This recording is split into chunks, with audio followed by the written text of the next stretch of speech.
Hi, and welcome to Health Specialties, an introduction to shoes from Dr. Trites. Let's start with structure. The most important body part, other than your brain, is your feet. And that's because you have numerous ligaments or limited musculature in your foot, and it connects to the rest of your body. Your feet are a foundation of the rest of your body. Think of the feet as a base or a foundation for a pyramid. Everything above the pyramid, or any structure that you're building above it, if it's not proper, can fall out of place. And there are millions of proprioceptors responsible for pressure and temperature and contractile strength that are located in the feet and aren't located anywhere else in the body. And this allows for what's called kinesthetic awareness. An athlete that can jump in air and can actually move or seemingly defies gravity has more proprioceptors or more kinesthetic awareness than somebody who doesn't. So as we age and as we have injuries or don't take care of our feet, these proprioceptors start to break down and our kinesthetic awareness breaks down, and unfortunately the rest of the body that's above it breaks down as well. There are actually three arches in your foot, but the one we're going to take a look at, which most everybody knows, is the main longitudinal arch. This is the middle, or most important, and it will drop within proper supporting shoes such as loafers or flip-flops or incorrect lacing. They also will go flat, or the main longitudinal arch will drop in the event that somebody walks around barefoot all the time on hard surfaces like linoleum or concrete or hardwood floors without any type of support. It's just a matter of gravity. Over time, that foot will start to break down. So here's a picture of someone who has a very high arch. You can see the imprint of the heel and the imprint of the forefoot. There's no anything in between. If you have a high arch, that's actually a better scenario than a low arch. But when you're trying to put on shoes or wear anything that has any type of support, there'll be a gap between your foot and where the arch is, and we actually have to use an orthotic to go up and meet it so that the foot doesn't drop down. Then we have to make sure you lace your shoes properly and don't get like loafers. Sandals for this type of person is just going to kill them. This is a fallen arch. This is what you see about 60 to 70 years old, but we see so many children walk in the door, teenage and below, because what became popular in the late 90s, early 2000 was everybody needed to wear sandals to school. And now it's everybody needs to wear house shoes or something that has no support to it. And the foot is just breaking down. So if you get out of the shower or you're walking on the beach and in sand you see one of these two foot, you know that your foot isn't functioning properly, and then you may need to use an orthotic, in which case we do that in our office. Injury prevention. Choosing your shoes. There are 5 steps to choosing your shoes, and then there are 3 steps to creating longevity and stability in those shoes that you do choose. The first thing we're going to talk about is the correct shoe length. Most people tend to like snug-fitting shoes. This actually increases injuries, illness, fatigue, and, of course, depression. You never would have thought depression would have been caused from a short shoe, but if you have a structure that's being broken down, that structure changes the chemistry in the body. The chemistry in the body leads to organic issues, including depression and anxiety. A short shoe will actually turn off 122 of the 635 skeletal muscles, and that's roughly 17% of all your muscles. So if you have 2 shoes that are too small, then you have about 34% of your muscles turn off. Now you think about that throughout the day. If you're not like in a athletic performance, it's not really that big a deal, but the rest of the body has to compensate for that. So if you have a tendency to get ill or you're tired and fatigued, you're just adding to the problem. So the first step is to make sure that you have at least 1 thumb length from the end of your shoe to your longest toe. Sometimes somebody has a second toe that's bigger, and it needs to be on their longest foot. Most people have about a half shoe size bigger on one foot than the other. And it's your anatomical thumb. And it goes, it's not the thumb of your mother or father or friend or the salesperson. It's your thumb. So it goes from the end of the shoe back, and that's where your biggest toe should touch. Shoes that taper a bit at the end must be sized from the end, as it actually will make them smaller. Think of something like a heel or a cowboy boot where they taper and they point. You actually have to buy a bigger shoe because that what's called toe box has broken down. Also, there are shoes that have a rounded toe box. In track and field, they have a spike that does that. Golf shoes will do that. Certain boots will do that. They'll taper at the end. Well, you have to actually get a little bit bigger size because even though the length is a size 8, the tapering in is bigger. So you have to think you're going to have to get a little bit bigger shoe. But that said, don't assume you have a set shoe size. Always try your shoes on first before you purchase them. They're going to change every year. With your shoes, make sure that each side of your shoe isn't touching the outside of the ankle bone, or what's called the lateral malleoli. These are the bumps that sit on the outside of both ankles. And if a shoe that touches it, it'll literally tap the bone, which is called the talus, out of place. This talus is very important as it causes ankle, knee, hip, and opposite shoulder pain. It can also break down the body and cause an immune issue. Number 2, push the back of the shoe in a pinching fashion. If the counter or heel goes in, you're going to actually push toward the toes. If it goes in, it won't support the foot at all. Then we're actually going to push the sides together in the same pinching manner, and if the sides go together again, this will not support the foot. So here's an example of it. We don't actually have you pushing the back of the heel, but that's what you want to do first. It's the very first thing I do when I pick up a pair of shoes. And the second thing I do is I pinch the counter. This counter right here is just falling apart right on us. It's dropping in. It's not going to support a foot. Number 3, we want to make sure the shoe bends at the widest point. So what I do is I take a pin and I roll it down to the widest point of your shoe, and we make a mark on the side. Then we push the shoe together on both ends, from the counter and from the toe, and we want to see, did it bend at the mark? Is there a break there? What a break is a line that usually goes across the shoe that's more of a divot that goes across the shoe, not just a little divot, all the way across. And sometimes they put 3 of these on here, which is actually ridiculous. You only have one part in your foot that bends called the ball of your foot, and the shoe should bend at the ball of your foot. So we want to see, is there a break there? If there isn't a break there, then that shoe is going to support your foot. If you answer no to any of these, it'll hinder your muscle strength and in time your health, and for an athlete, it'll hinder performance.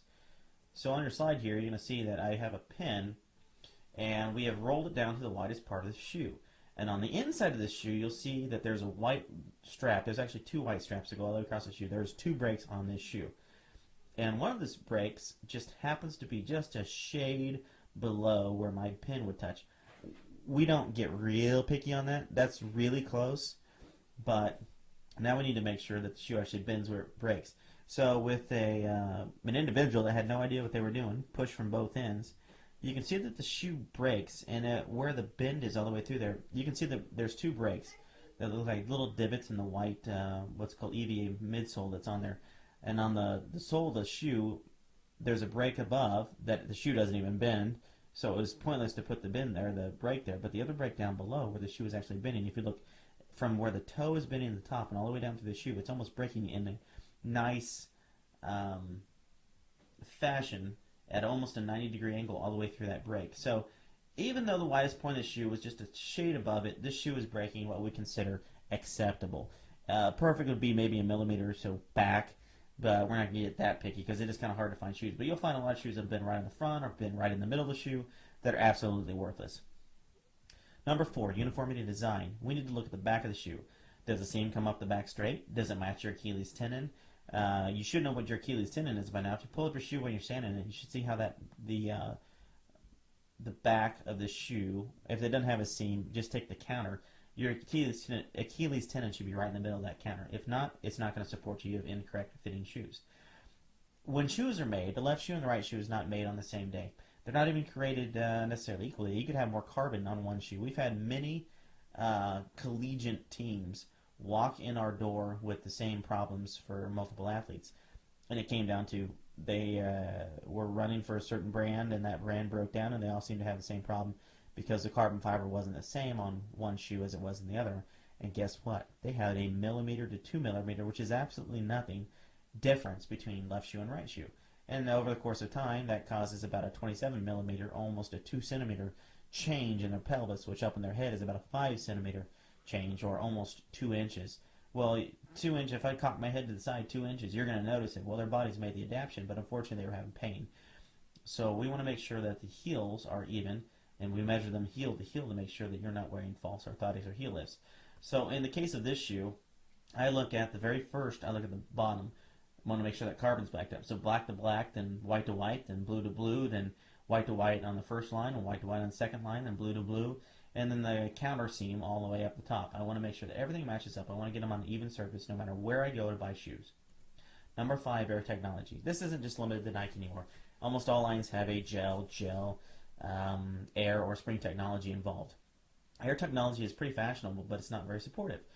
It allows the foot to wobble, and so the muscles have to contract to keep the joint stable. And so you could be walking around all day at work or school, and then all of a sudden you go do something else, and you break down. Whether that's high school, you see a lot of stress fractures, which are not the coach's fault, not the fault of the school for having an improper place to work out like the inside of a high school when they need to be running on grass. No, they just actually break down the legs so that they're already fatigued. So if you went and were wanting to work out, but yet all day long you're walking around in these shoes that are breaking down your feet, and this isn't just limited to air technology. I mean, heels do that too, and slippers do that too, and loafers do that. They break down the foot. The muscles will become fatigued, and it's highly susceptible to whatever they're doing and whatever muscle or joint they're supporting to be susceptible to injury. So this is an example of air technology. If you have gel or air that's enclosed and I can't see it, it's probably okay. If you have gel or air that's sitting on the outside, like we can see this, I can see right through that shoe. I can take my finger and push up underneath it just like you can with a spring. And if I can push into it and that shoe moves, there's no way it's going to support somebody that's moving down the street. If you're 110 pounds and you're running down the street, you're going to have about 600 pounds of pressure that hits on that. So if I use my 20 pounds of pressure from my finger and move it, can you imagine what's going to happen to that foot with 600 pounds of pressure and what the body is going to do to make the adjustment to keep you safe? Not a good idea. So let's go to stability. There's 3 steps to this. Number 1, we want to avoid buying shoes by mail order. You have not tried those shoes on. You may have tried a similar pair out at a store somewhere, but they're not those shoes. Remember, all shoes aren't created equal. They could have been in a totally different group or lot number. So if you have 2 good shoes, and if you're, you don't have to do this with work shoes, but it would be a good idea to do them with athletic shoes, especially if you're a runner. You want to buy 2 pairs of the same shoes if you can, because you can rotate them. And one shoe will last approximately 300 miles, whether it's running or walking, before normal breakdown. If you have 2 pairs of shoes, it'll last about 500 miles. So the upfront cost may be more, but you almost get twice as much mileage out of that shoe. It'll save you more over the course of a year. Number 2, lace and untie your shoes each time. Simply pulling off your shoes or pushing one's toes to the end of the heel and then sliding them off actually creates strain on ligaments of the foot. Remember, we can stretch a muscle and it'll go back together. But if we stretch a ligament, it doesn't go back together for about 72 hours. So if somebody did that with their shoe and just slid their shoe off, they have about 72 hours that they need to do nothing so that the body will repair itself. Well, we don't usually do that. So you'll probably do it again. So you probably injure it again, and you probably continue to cause the same problem that's been going on again and again and again. This will also break down the support of your shoes fast. So they're supposed to last 300 miles, and you do that, they might only last 100 miles. I've seen them last even less than 50, where somebody's had them for 2 weeks, and they have ruined them. There is an easy way to keep your children honest. Number 1, if you see them doing it, they need to buy their next pair of shoes. And if they already buy their pair of shoes, let's say they're a little bit older, you're paying for somebody, they get to pay for their treatments. It's never failed me thus far. Number 3, correct lacing pattern. You should have a handout from your new patient packet that shows you how to correctly lace, and this will help to avoid dropping of the navicular bone, which sits above the longitudinal arch. We skip where there's a little vein that goes down through the very top of your foot that is right on that navicular bone in almost everybody's anatomical position. So when we skip the laces over that, when you take a step, it doesn't push down on it, so therefore the arch doesn't drop down. This saves a bunch of issues. As you walk, normally the laces will actually kind of compress, not necessarily tap the bone, but compress it down. And over time, this will allow the navicular bone to drop, causing fallen arch. Of course, a fallen arch contributes to knee, back, hip, and neck pain. Sandals will cause this. Loafers will cause this. High heels will cause this. Certain boots will cause this. Last thing, we want to avoid certain things. So, not lacing in your shoes will ruin your shoes and break them down. It'll break your foot down. This will cause you money, pain, and loss of function. Heels over 2 inches can be worn for a very limited time, but on average, heels over 2 inches, slipper heels, stiletto heels, they rotate the body. They put torque into the body, and this goes for cowboy boots too that are over 2 inches. And it does the same thing as not tying your shoes. It breaks down your foot, and it causes a bunch of issues. And then, of course, long-term use is the flip-flops. I mean, if you're going to the beach, or you live in a dorm and you're going to the shower, I understand.